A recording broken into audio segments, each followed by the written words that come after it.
problem. Right then, so welcome Jason. Hi there. Welcome to Politics UK. We understand that you're the district spokesman for UKIP in Bradford. That's right, yeah. I also understand that you've done a number of other things, like you're a sports lecturer, a sports hypnotist, Yep. a lecturer, a philosopher. You've got a claim on your website. Yeah, that's right. And yeah. also a politician for UKIP.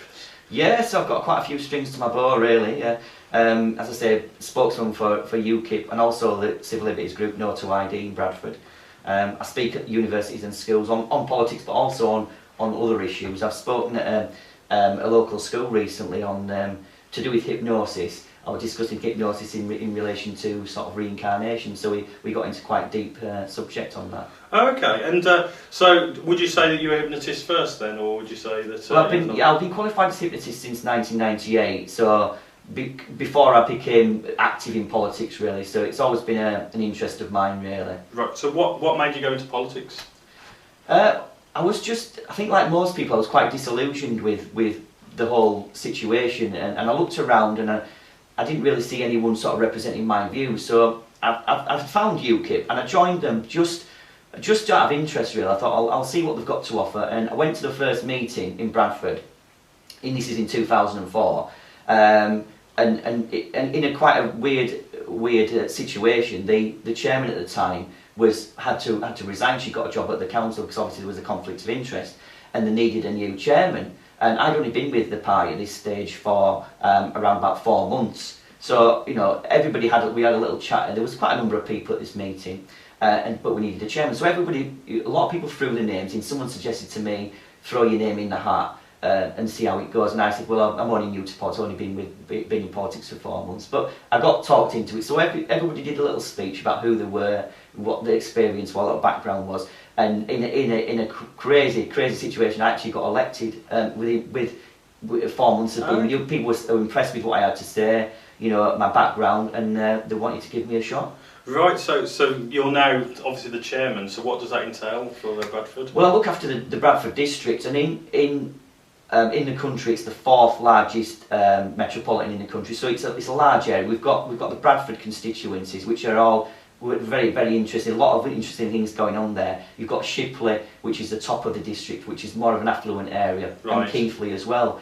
So it encompasses a very, very large area. So it's really sort of managing the political branch, campaigns, elections, and since I joined in 2004, the branch was at a very low level. We had very little support. I mean, UKIP was only very small at this stage, and we're at a much stronger position now. Whereas, I mean, even last year we were fielding sort of 9 candidates across the district. Already we've got 20 in place. Okay, so taking obviously the key subject of UKIP, Europe.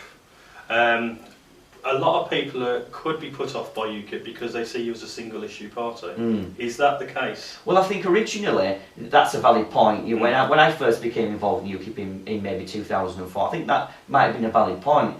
But certainly now, what I would say to people is that we not only are we not a single issue party, but I think that our manifesto is broader than the other parties, and for this simple reason, because the other parties are really governed by European law, which covers 75% of our policies. But in UKIP, we can actually have policies in different areas. So the opposite's true actually. Our policies are much broader than the other parties. Right, that's interesting. And obviously, with the nature of UKIP, a person who's voting on UKIP, obviously a voting party that ultimately is going to say no or decline to vote in Europe. What would you say to them to say that it's an effective vote to vote no in Europe? Well, if you're voting no in Europe, what you're doing is you're voting against legislation that comes into this country that on the majority of times is detrimental to this country. Directives, like for example, business regulation costs this country £50 billion a year. So that's hurting business, it's hurting the economy, it's hurting jobs, so effectively it's hurting the people. Okay, and do you think there could ever be a benefit in voting yes in a European subject? Very, very, very rarely, I think. Effectively, if you're voting yes in a for a European directive or a European law, effectively you're voting for an undemocratic institution, as I see it. So you're propping up effectively what is as I say, anti-freedom, anti-liberty. Okay, no, that's brilliant. Thank you for that. That's brilliant. Would you say that the UK would be better off or worse off if they were in European Union? Well, I think the first thing you've got to say is when you're a member of any club, which Yeah. you know the European Union is, the first thing you've got to say is that you pay a membership fee, and our membership fee is £53 million a day. Right. So that's the baseline figure. So no one disputes this figure. The government won't dispute this figure. So that's what you pay as a membership fee, and that's a lot of money to start off with. But on top of that, as I mentioned about the business, it's costing business a hell of a lot of money. You know, £50 billion a year.